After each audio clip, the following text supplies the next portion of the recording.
In today's video, I'm going to teach you how to contact Airtable support.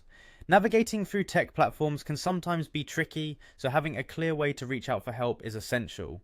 By the end of this video, you will be equipped with the know-how to get the support you need from Airtable, a powerful tool for organizing your workflows. Let's get started. First, head over to the Airtable website. Simply open your preferred web browser and type in Airtable's URL or search for Airtable to find the site. Once you're there, you're looking for the sign in option. It's usually at the top right corner of the page. Click that link to get access to your account by entering your login credentials. If you're not yet logged in, you won't have access to the support features we're about to explore. Once signed in, you'll land on the Airtable homepage. This is where you can access your projects, bases, and everything you are working on. Take a moment to ensure you have access to all the workspace areas you'll need support for. It can make the whole process smoother when messaging support. Now let's navigate to seeking help.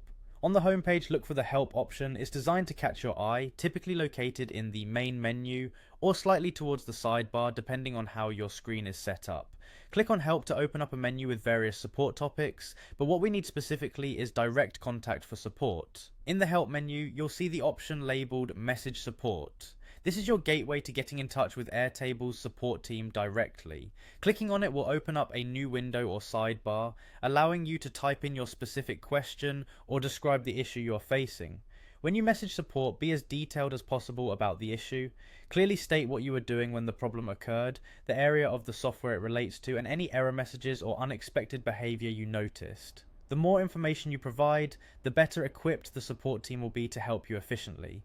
And there you have it, a straightforward way to contact Airtable support. Remember, whether you're experiencing a technical glitch or just need some clarification on how a feature works, support is there to help you.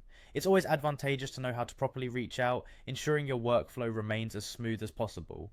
I hope this guide serves you well whenever you encounter issues on Airtable. Feel free to share it with anyone who might find it useful. Thank you for watching, and don't forget to subscribe to our channel for more helpful tutorials.